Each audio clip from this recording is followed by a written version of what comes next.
Hey everyone, thanks for joining me. Today you're watching In Deep on the Delta, and today I'm here with Zack Thompson. And Zack, it's good to see you again. I know You too. we're not best of friends, but we got to fish a tournament 4, 5, 6 years ago. Yeah, I think it was a Delta Dan's one-day Yeah. pro-am, Yeah. and we were fortunate enough to win that day. I think we had a pretty good day. It was fun. But yeah, I haven't seen you in a while. I get to watch your videos. How we? I forget how we did. Yeah, we ended up winning that tournament, so it was Okay. pretty good. Yeah, no, we had a good You and day. me, right? Yeah, you and me Combined together. weight. Combined Yeah, okay. weight. Yeah, it was good. All right. We think we ended up with the big fish of the tournament too. If I don't know. Absolutely, I remember that. Yeah. I'll tell you. I'll give you guys a little insight. You know, we're not planning a whole lot here. This is a discussion between Zack and I, and most of the time, guys that are at Zack's level, and you've had a lot of success when it comes to tournament angling over the last 20 years. They don't brag about their wins and you know their careers, but I might have goaded you into that a little bit, but I'm not at that point. I'll brag about every win I've ever had out here. The Delta is what you consider your home water. You've been out here a while, you know. Yeah, no, it's a love-hate relationship. You know, I mean, I've kept my boat here at Russo's dry storage for 12, 13 years now. So some of your accomplishments. I know you were FLW Angler of the Year. yeah, I was. For the National Guard circuit when they were out here, I did win Angler of the Year. Angler of the Year, two-time qualifier for the Forest Wood Cup. That's right. What else did I read? I read that, and I didn't know this about you, that you actually won a Bassmaster Open. Yeah, at Clear Lake. It was in the fall, and yeah, I ended up winning that tournament on a spoon, jigging spoon of all things. I always tried to strive on making those top tens, you know, to have a chance at the final day. And Well, that just happened. You've got a list of accomplishments that you do. Any of the things that we're talking about, if a guy could win one of those in his career, you should have a smile on your face. And now you're not a full-time tournament angler. You have a family. A family. I got a job. You know, I work 40-hour weeks. I'm a superintendent for a construction company out of the East Bay, and yeah, I work. We got 2 kids, a 10-year-old and a 5-year-old, Charlotte. And you love them all? I love them all. My wife Cassandra, she's working really hard, and you know, I mean, she allows me and supports me to do this as much as I can, and so it's just my passion, and I try to get after it as much as I can. I want to have you talk some of the viewers that I normally am in contact with off the ledge. New anglers, inexperienced anglers, anglers that are fishing club level, maybe BBT, trying to move up. And I say I need you to talk them down to off the ledge is because it is the mental aspect of how you get through all of these times when you're fishing, and a normal conversation that I will have is, hey Steve, I've been fishing a couple years. I'm building up my arsenal. I've got a lot of great baits. I've got good equipment. You know, I've got a boat now, and I'm catching a few fish, but I just don't understand. I see Zack Thompson, and every time I see this guy, he's pulling in a 20-pound limit, a 25-pound limit, and you know, when is that going to happen to me? And you know, I'm depressed. I've been out the last 3 times. I've only caught 2 fish. How do you give these guys a clue on how to get through that, work through it, so that they're going to enjoy it for a lifetime and continue to grow? Well, you know, it's an interesting point you bring up, you know, because when you start fishing, especially, you know, whether it's the Delta, Clear Lake, any lake that you're going to, oftentimes you'll hear dock talk, you know, that talk on the dock about, you know, so-and-so caught him doing this way, or, you know, last week they were biting this, they were biting that. And the mentality that most people are going to have, especially when you're new, is you're going to chase everybody else's bite. You're going to hear the top water's going, or the flip bite's going, or whatever it is, and people tend to want to go chase that, and they're basing their expectation on what they've heard somebody else is doing. And there's a couple things that I would say is, number one, guys aren't always telling the truth about what's going on. So you might be getting fed bad information that you're out there chasing. If it's bad information, you could easily be chasing a bite that's non-existent, number one. And number two, as you start to progress, and you know, whatever it is that you enjoy doing fishing wise, whether you like to be a reaction bait guy throwing things like chatterbaits, crankbaits, or if you like flipping, or if you like throwing a drop shot, what I would suggest is just focusing on those techniques that are fruitful for you to start with, and then kind of get a feel for how those are playing out, on a given time of the year, or tide if you're here on the Delta, and just kind of feeling out what your strength is. But for those anglers, like you're saying, that are out there trying to learn, feeling like they're not on the right thing, I think it's a progression. You can't expect to go out there and light the fish on fire and catch every big bag you can. It's more just getting confident with some techniques and understanding how they work in different weather conditions, different times of the year, and you'll start to realize, as you do that, what works and what doesn't. And have reasonable expectations. Don't. Maybe this guy gets to only go out once a week or once every couple weeks. He's out there fishing. He's been on the Delta for 2 hours. He's got 4 new baits. He's got a Mega Bass Vision 110 that everybody's been talking about. And he's got a Cinco, and he's tried his number 1 baits, and he hasn't gotten bit, and he's starting to lose that confidence, and he's starting to get discouraged. Where does that guy go? How do you deal with that mentally? Well, yeah, it's tough. You got to stay focused, number one, and you can't get down on yourself, because that's when you start making errant casts and not presenting the bait right. The biggest thing for me when that happens, and you got to take it into context a little bit. So I'm not a guy that runs the tide. I'm not a guy that goes from Stockton to Big Break following a bite window that I'm expecting to happen on a given tide. I'm more of the kind of guy that is always focused on areas and learned over time how those areas lay out high tide, low tide. And on the Delta specifically, it's not so much which bait you're throwing, saying, oh, they're not eating the chatterbait today, or they're not eating the jerkbait. It's more about how those fish are relating to that tide window in that day. So the biggest thing is not getting down on yourself and being willing to kind of try something that maybe hasn't worked in the past, Right. and staying open-minded. The being open-minded part is probably the biggest thing that any fisherman can really benefit from. And it's difficult when you're learning, especially when you're not familiar with a lot of techniques, to try something new. And the biggest thing for anybody who's starting to fish and wants to get into competitive fishing, whether it's a club level or any higher, as soon as you lose confidence in whatever it is you're throwing, you might as well put it down and try to build confidence in something else. One thing that I really want you guys to listen to in this part of the interview was what you were talking about. You don't run the tides, and I think you and I may be in the minority. And please, if you haven't watched In Deep on the Delta, watch one video that I call Tide Talk. And when you were talking about learning an area, I call it neighborhoods. Yeah. And if you look at the Delta as a huge city, and you have Frank's Track as a neighborhood or White Slough as a neighborhood, when you're starting out, I said the same thing. Don't worry about trying to run the tides, because you're going to waste more time looking than you are fishing. But if you learn that one little area, whether it's Frank's Track or White Slough or whatever, you'll learn where and how to fish those areas through the tide. And I always call it knocking on doors at neighborhoods. You're in a neighborhood, and that whole neighborhood isn't going to be feeding. No. But if you know which doors to knock on in that neighborhood, whether it's up in the Tules or offshore or whatever, I'm glad you said that, because most people disagree with me all the time. Well, the problem that you have on the Delta specifically is, unless you know where you have to be at each bite window and each tide switch or each level of the tide, you could run a tide all day and be 10 minutes ahead, 10 minutes behind, or you might hit one and stay too long. And 5 minutes too long in one spot, by the time you get to the next one, you're running behind.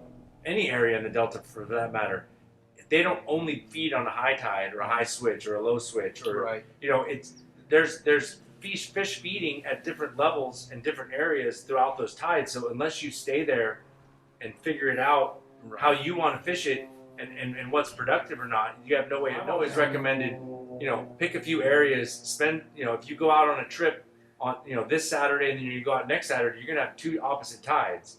So there's no reason to not go back to the same area and revisit it and say, I was catching fish here at high tide. What does it look like at low tide? You might gain some information just visually, seeing Absolutely. things that are visible at low tide, how the weeds lay out. You know, a lot of it is very intricate. That's why I was saying I have a love-hate relationship with the Delta, because fallacies I see anglers try to do is they come out, they catch fish, they have an area that they want to fish, and they go there regardless of the tide, or they go there regardless of the wind, and they figure, oh well, they were biting here last week. Delta, it does not work that way. You just cannot. So you can't replicate your bite unless you're actually, you know, it's very, very similar in conditions: tide, wind, time of the day, you know, that kind of thing. So as soon as you can start to transition from, you know, down baits like Senkos and drop shots and that kind of thing, which usually gets more bites over the course of the day, when you can transfer your focus from just catching fish because you know that a Senko and a drop shot works, and you can start progressing to more of a reaction style bait where you can cover a little bit more water fast, you're going to find that you're also going to start catching a little bit better average size fish. You know, you can go through an area, you know, with a drop shot and you might catch a bunch of 2-pounders. You go through that same area with something like a crankbait or a jig, I mean, not a jig, a vibrating jig, something like that, and you may be getting less bites, but you're just going to be catching a different class of fish. And then you start realizing, okay, I don't have to fish so slow. I'm still catching fish. And then you start trying different things, you know. And you're talking about basically not so much running and gunning, but power fishing. Yeah. And just covering your water and being efficient. Yeah, and you can, you know, instead of being able to pick apart a 100-yard stretch in 20 minutes, you can fish that same area effectively in 10 minutes, and then that gives you the 10 minutes more to be somewhere else. Okay, so, you know, ask you, we're going to move right into the recent Wild West Pro-Am tournament. If you haven't, if you don't know already, Zach took 4th place. It was an amazing event. You know, it was a stacked field. You know, and going back to what I was saying before, I practiced, and I was trying to do the same thing that ended up winning the tournament. You know, Ken Ma was flipping and punching and kept the flipping stick in his hand, and he found the right areas and won the tournament.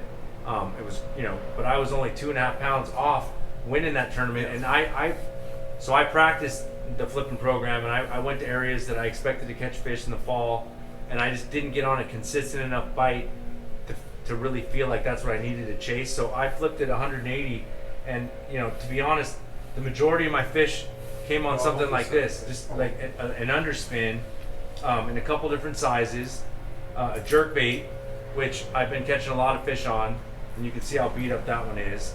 And that's then, a Vision 110, right? Yeah. And what color is that? I think that's a Tennessee shad. Tennessee shad. And then Cloutier Custom Baits, vibrating jig. And I think this is one of your sponsors. Well, no. Nick Cloutier, he's a Delta rat also. He makes these locally out of Oakley that are available at the Bass Hole here on Bethel Island. Mm-hmm. But no, it's just a really good vibrating jig. But so I rotated through these and caught most of my fish on the underspin. And so I basically, my biggest transition or adjustment was I went from fish that I was targeting that were feeding on bluegill and crawdads to fish that were feeding on shad or bait fish. You were 4th. Ken Ma won it. There was about 2.5 pounds separating, I think, the top 5 guys. Yeah. And we're talking over 3 days. That's not a one-day tournament. 2.5 pounds, that's one fish, that's one bite in the Delta. And it gets back to, you know, day one, you could be out of it in day one if you let your mental, you know, the mental part of it go, and you're not focused on that one bite. Yeah. So it kind of, hopefully you guys are seeing what we're talking about. Yeah. So I had practiced. Things didn't go exactly the way I wanted, so I made a decision the night before that I was going to run to an area that I hadn't practiced. But I told myself, you know, if I roll through there and because the tide was just right for what I wanted to do there. Mm-hmm. So I found an area that the tide was compatible with what I thought would work. Mm-hmm. I ran to that area and I told myself I'm going to give it an hour. I'm going to give it the tide switch, and if the fish don't bite, then I'll know I've got to keep looking for something else. How many other areas you had? How long do you fish those areas before you say this isn't working, I'm leaving? Well, see, so that goes back to, I've got a pretty good understanding of a lot of areas because I've fished through them through the tide cycles, right? So I have areas where I know if I can get on the fish, I can usually follow them where they'll be from one tide to the next as they move. When you are checking these areas out, learning them, do you fish them through one tide cycle so that you know what that area does through the entire tide cycle, or this is just from years of experience going back fishing maybe an area 25, 30, 40, 50 times at different times of the tide cycle? Yeah, well, if I'm practicing for a tournament, I'll usually roll through the areas that I want to fish, just not haphazardly, but I'll just roll through them to kind of check for weed growth, watercolor. Are you fishing? Yeah, I'm fishing. Power fishing. Power fishing. But so I'll roll through those areas and I'll visually look at what the conditions look like. I'll roll through the areas that I want to check out and I'll look at them visually. If they look like they're good, I'll stop and fish. And whatever the tide cycle is at that time, I will be doing fishing the part of the area that I would think the fish are in. So if it's a really high tide, I'm fishing up tight to cover. If it's low tide, I'm usually on the outside. And I'll just get a feeling for what the activity is and what the size class seems to be in that area. And will you fish that area, and if you like the area but they're not biting, will you leave, fish another area, and then come back to that area? Yeah, okay, no, sometimes I will. It depends on how far away. That's experience. Yeah, but so in the tournament, on the first day, I told myself, all right, I'm going to see how it goes the first hour or so because it was actually during the high tide switch. And so as soon as that current, by the time I got there, the current was already moving pretty good. I ended up catching fish right off the bat, caught a couple nice ones right off the bat. So it gave me the confidence to say, okay, I know a few more spots within this area that I'm going to give a shot to. I ended up spending about 2 hours in that opening first area that I fished. Then I went and ran 3 or 4 areas that I expected to catch fish doing some other things, realized that wasn't working, and ended up finishing out my run of expected spots and caught one more good fish that day. Got myself to about 16.5 pounds. Wasn't sure how that was going to play at the end of the day. Ended up putting me, I think, in 5th place the first day. So that told me a couple things. Told me, 1, I made a good choice in the morning, and 2, that the bite was a little bit tougher than I expected overall, so that if I could duplicate what I had been doing the next day, I'd probably have a good shot at staying up in that top 10 to fish the final day. And you were extremely consistent. You didn't go up or down a whole lot. Yeah, but so that first morning, I rolled through my areas. I was catching some 3 3¼ pounders, no big fish. The second day, I went back to the same area, and basically went through the same stuff in the morning. The only difference was the tide was 45 minutes later, so I actually probably wasted about 45 or an hour's worth of time waiting for that tide to get back to the way it was for them to really start feeding. Caught fish. And when you were fishing that area and you weren't catching fish, you said you waited an hour and 45 minutes or whatever it was. You stayed in that area and just kept working. Yeah. How big was that area? It was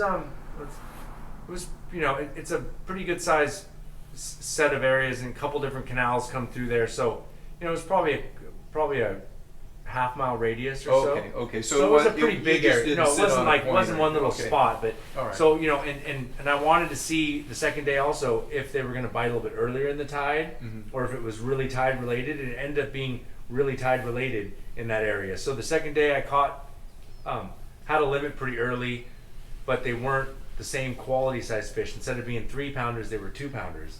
And then I went to a new area, but duplicated the same patterns that I, after I thought about it, okay, I should be able to run over here and do this, same thing. I ended up catching a 7.5. So that big fish helped bolster my weight back up to that 16-pound range. And so on the final day, I went back to the area, but I actually started in one of the areas I expanded onto on the second day, and ended up catching fish in the morning that better size, partially because I think they hadn't been hit in that earlier tide cycle. So they were fish that hadn't been educated yet on me fishing for them for 3 days in a row. I ended up targeting some fish that were feeding on bait as opposed to feeding on bluegill and crawdads. And I think a lot of guys in that tournament were focusing on the same type of fish with the flip-in technique, you know. So and then the chatterbait comes into play, the vibrating jig, you know. This imitates almost anything that swims in the Delta, whether it's a crawdad or a bluegill or a baitfish. And I wasn't just throwing a black and blue, I was throwing green pumpkin and a shad color. I was mixing it up. But you know, this is a really good bait to throw for guys that haven't started using it. It's very, very versatile. You know, a lot of guys think of this as just a chuck and wind. You can yo-yo it, you can rip it through the grass, you can fish it shallow, you can fish it deep.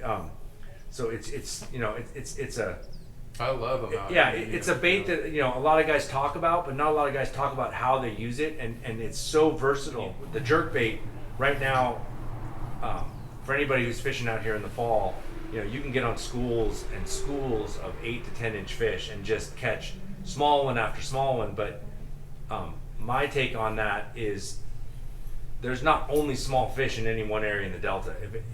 If they brought a shock boat through, you'd be amazed anywhere that they put it down, what they sample. What I think it is, particularly with lures like a jerkbait, is those small fish are just so uber aggressive. In my opinion, they're taking the bait away from any other fish that they can, and that's why they hit it so strong, and you can catch so many of them, because they're just so super aggressive that you can't weed through enough of them to let the big fish get to it.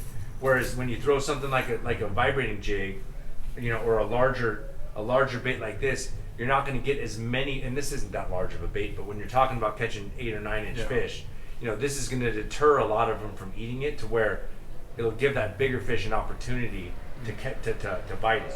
Only 2 20-pound bags in 3 days out of 70 guys fishing. It was tough fishing conditions. So, Zach, I appreciate you, giving that information up. And,